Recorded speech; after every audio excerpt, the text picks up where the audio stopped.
വിവോയുടെ Vivo Y02 എന്ന പുതിയൊരു smart phone ഇപ്പം ഇന്ത്യൻ മാർക്കറ്റിൽ ലോഞ്ച് ചെയ്തിട്ടുണ്ട്. ഈ ഒരു സ്മാർട്ട് ഫോൺ 9,000 രൂപ പ്രൈസ് റേഞ്ചിലാണ് വരുന്നത്. ഈ ഒരു വീഡിയോയിൽ നമ്മൾ നോക്കാൻ പോകുന്നത് Vivo Y02 എന്ന ഫോണിൻ്റെ ഒരു സ്പെസിഫിക്കേഷൻ അനാലിസിസ് ആണ്. കാര്യങ്ങൾ നമ്മൾ 3 സെക്ഷനിലായിട്ടാണ് പറയാൻ പോകുന്നത്. ഒന്നാമത്തെ ഒരു സെക്ഷനിൽ ഈ ഒരു പ്രൈസ് റേഞ്ചിൽ എടുത്തു പറയേണ്ട ഫീച്ചേഴ്സിനെ കുറിച്ചിട്ടാണ് പറയുന്നത്. രണ്ടാമത്തെ ഒരു സെക്ഷനിൽ ഈ ഒരു പ്രൈസ് റേഞ്ചിൽ വലിയ തരക്കേടില്ല എന്ന് തോന്നിയിട്ടുള്ള ഫീച്ചേഴ്സിനെ കുറിച്ചിട്ടാണ് പറയുന്നത്. അതുപോലെ തന്നെ മൂന്നാമത്തെ ഒരു സെക്ഷനിൽ ഈ ഒരു പ്രൈസ് റേഞ്ചിൽ കുറച്ചൊക്കെ നിരാശപ്പെടുത്തി എന്ന് തോന്നിയിട്ടുള്ള ഫീച്ചേഴ്സിനെ കുറിച്ചിട്ടാണ് പറയുന്നത്. ആദ്യം നമ്മൾ എടുത്തു പറയേണ്ട ഫീച്ചേഴ്സിനെ പറ്റി പറയുകയാണെന്നുണ്ടെങ്കിൽ ഈ ഒരു പ്രൈസ് റേഞ്ചിൽ അങ്ങനെ എടുത്തു പറയേണ്ട ഫീച്ചേഴ്സ് ഉള്ളതായിട്ടൊന്നും എനിക്ക് തോന്നിയിട്ടില്ല. ഇനി ഈ ഒരു പ്രൈസ് റേഞ്ചിൽ വലിയ തരക്കേടില്ല എന്ന് തോന്നിയിട്ടുള്ള ഫീച്ചേഴ്സിൻ്റെ കാര്യം പറയുകയാണെന്നുണ്ടെങ്കിൽ ഒന്ന് ബാറ്ററിയാണ്. ഈ ഫോണിൽ 5000 mAh ബാറ്ററി കൊടുത്തിട്ടുണ്ട്. അത് ഈ ഒരു പ്രൈസ് റേഞ്ചിൽ വലിയ തരക്കേടില്ല. പിന്നെ ഫാസ്റ്റ് ചാർജിങ് സപ്പോർട്ട് ചെയ്യുന്നില്ല. 10 വാട്ടിൻ്റെ ചാർജിങ് സ്പീഡ് ഈ ഫോണിൽ വരുന്നുള്ളൂ. അതും വലിയ തരക്കേടില്ല എന്ന് പറയാം. പിന്നെ ഈ ഒരു പ്രൈസ് റേഞ്ചിൽ ചില ഫോണുകളിലൊക്കെ ഫാസ്റ്റ് ചാർജിങ് സപ്പോർട്ട് വരുന്നുണ്ട്. പക്ഷേ ഈ ഒരു പ്രൈസ് റേഞ്ചിൽ ഫാസ്റ്റ് ചാർജിങ് സപ്പോർട്ട് ഇല്ലാത്തത് ഒരു കംപ്ലൈൻ്റ് ആയിട്ട് പറയാനും പറ്റില്ല. അപ്പം ഈ ഒരു ഫീച്ചർ നമുക്ക് തരക്കേടില്ലാത്ത ഫീച്ചേഴ്സിൽ ഉൾപ്പെടുത്താവുന്നതാണ്.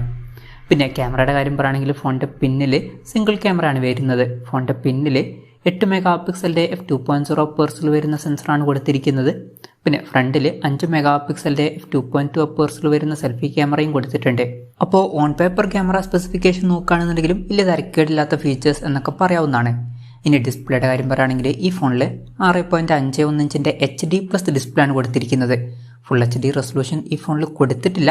ഈ ഒരു പ്രൈസ് റേഞ്ചിൽ ചില ഫോണിലൊക്കെ ഫുൾ HD റെസൊല്യൂഷൻ വരുന്നുണ്ട്.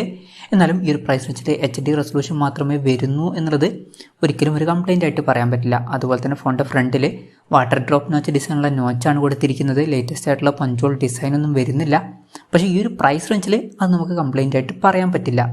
ചില ഫോൺസിലൊക്കെ പഞ്ചോൾ ഡിസൈനൊക്കെ വരുന്നുണ്ട്. പക്ഷേ ഈ ഒരു പ്രൈസ് റേഞ്ചിൽ വാട്ടർ ഡ്രോപ്പ് നോച്ച് ഡിസൈൻ ഓക്കെയാണ്.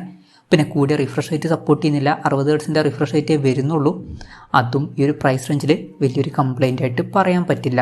അപ്പോൾ ഡിസ്പ്ലേ ഫീച്ചേഴ്സ് മൊത്തത്തിൽ വലിയ തരക്കേടില്ല എന്ന ലിസ്റ്റിൽ നമുക്ക് ഉൾപ്പെടുത്താവുന്നതാണ്.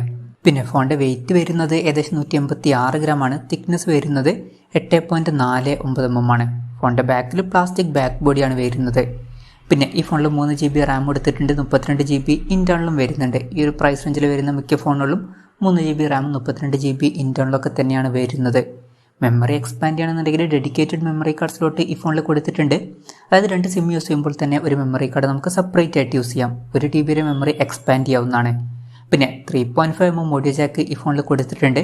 ഈ ഫോണിൻ്റെ 2 കളർ വേരിയൻസ് ഇപ്പോൾ ലോഞ്ച് ചെയ്തിട്ടുണ്ട്. ഓർക്കിഡ് ബ്ലൂ അതുപോലെ തന്നെ കോസ്മിക് ഗ്രേയും. ഇനി ഈ ഒരു പ്രൈസ് റേഞ്ചിൽ കുറച്ചൊക്കെ നിരാശപ്പെടുത്തി എന്ന് തോന്നിയിട്ടുള്ള ഫീച്ചേഴ്സിൻ്റെ കാര്യം പറയുകയാണെന്നുണ്ടെങ്കിൽ ഒന്നാമത്തെ ഒരു കാര്യം ഫിംഗർ പ്രിൻറ്റ് സെൻസർ ഈ ഫോണിൽ വരുന്നില്ല. 9,000 രൂപ പ്രൈസ് റേഞ്ചിൽ വരുന്ന പല ഫോണുകളിലും നമുക്ക് ഫിംഗർ പ്രിൻറ്റ് സെൻസറും കാര്യങ്ങളൊക്കെ കിട്ടുന്നുണ്ട്. എന്നാൽ ഇവിടെ അത് മിസ്സിംഗ് ആണ്. അപ്പം അത് കുറച്ച് നിരാശപ്പെടുത്തി എന്ന് പറയേണ്ടി വരും. അതുപോലെ തന്നെ പറയേണ്ട മറ്റൊരു കാര്യമാണ് പ്രോസസ്സറിൻ്റെ കാര്യം. mediatekൻ്റെ helio P22 എന്നുള്ള പ്രോസസ്സറാണ് ഈ ഫോണിൽ വരുന്നത്.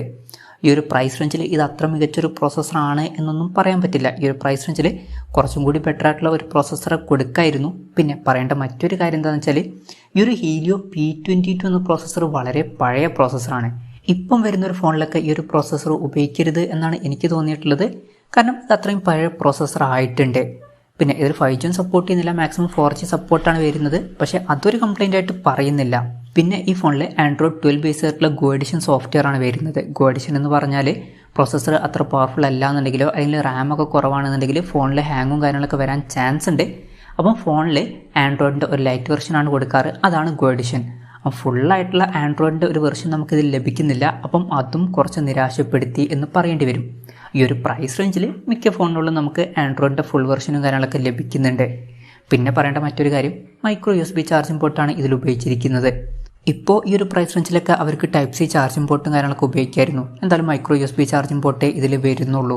അപ്പം ഇതൊക്കെയാണ് ഫീച്ചേഴ്സിനെ പറ്റി പറയാനുള്ള കാര്യങ്ങൾ. പിന്നെ വിലയുടെ കാര്യം പറയുകയാണെങ്കിൽ ഈ ഫോണിൻ്റെ വില വരുന്നത് 8,999 രൂപയാണ്. പിന്നെ ഇതൊരു ഓഫ്ലൈൻ ഫോണാണ്. അതായത് പുറത്ത് ഷോപ്പുകളിലും അതുപോലെ തന്നെ ഓൺലൈൻ ഷോപ്പിംഗ് സൈറ്റുകളിലും ഈ ഒരു ഫോൺ നമുക്ക് ലഭിക്കുന്നതായിരിക്കും. പിന്നെ പൊതുവേ ഓഫ്ലൈൻ ഫോൺസിൽ നമുക്ക് അത്രയും ബെസ്റ്റ് ആയിട്ടുള്ള ഫീച്ചേഴ്സും കാര്യങ്ങളൊന്നും ലഭിക്കാറില്ല. ഈ ഒരു ഫോണിലും അതുപോലെ അത്രയും മികച്ച ഫീച്ചേഴ്സും കാര്യങ്ങളൊന്നും വരുന്നില്ല. എന്തായാലും ഓവറോൾ നോക്കുകയാണെന്നുണ്ടെങ്കിൽ Vivo Y02 എന്ന ഫോണിൽ അത്ര മികച്ച ഫീച്ചേഴ്സൊന്നും 9,000 രൂപ പ്രൈസ് റേഞ്ചിൽ വരുന്നില്ല. ഈ ഒരു പ്രൈസ് റേഞ്ചിലൊക്കെ കുറച്ചും കൂടി ബെറ്റർ ആയിട്ടുള്ള ഫീച്ചേഴ്സൊക്കെ അവർക്ക് കൊടുക്കായിരുന്നു. ഈ ഒരു ഫോണിൽ ഫിംഗർ പ്രിൻറ്റ് സെൻസർ വരുന്നില്ല. അതുപോലെ തന്നെ പ്രോസസ്സർ കുറച്ച് പഴയ പ്രോസസ്സറാണ്. പിന്നെ ആൻഡ്രോയിഡിൻ്റെ ഫുൾ വെർഷൻ ഇതിൽ കൊടുത്തിട്ടില്ല. ഇങ്ങനെ ചില കാര്യങ്ങളൊക്കെ വരുന്നുണ്ട്. അപ്പം എൻ്റെ ഒരു അഭിപ്രായത്തിൽ ഈ ഒരു പ്രൈസ് റേഞ്ചിൽ ബെറ്റർ ആയിട്ടുള്ള ഓപ്ഷൻസ് കുറച്ചുണ്ട്. അതൊക്കെ നോക്കുന്നതായിരിക്കും കുറച്ചും കൂടി നല്ലത്. പിന്നെ ഓഫ്ലൈൻ ഫോൺ ആണ് എന്നുള്ള കാര്യം കൺസിഡർ ചെയ്താലും ഈ ഒരു പ്രൈസ് റേഞ്ചിൽ ഇത് ബെസ്റ്റാണ് എന്നൊന്നും പറയാൻ പറ്റില്ല. ബെറ്റർ ആയിട്ടുള്ള ഓപ്ഷൻസ് ഒക്കെ ഉണ്ട്. അപ്പം എൻ്റെ ഒരു അഭിപ്രായത്തിൽ ഈ ഒരു പ്രൈസ് റേഞ്ചിൽ ഇത് അത്ര മികച്ചൊരു ഫോണാണ് എന്നൊന്നും പറയാൻ പറ്റില്ല. എന്തായാലും വിവോ Y02 എന്ന ഫോണിനെ പറ്റിയിട്ടുള്ള നിങ്ങളുടെ അഭിപ്രായം ജസ്റ്റ് ഒന്ന് കമൻറ്റ് ചെയ്യുക.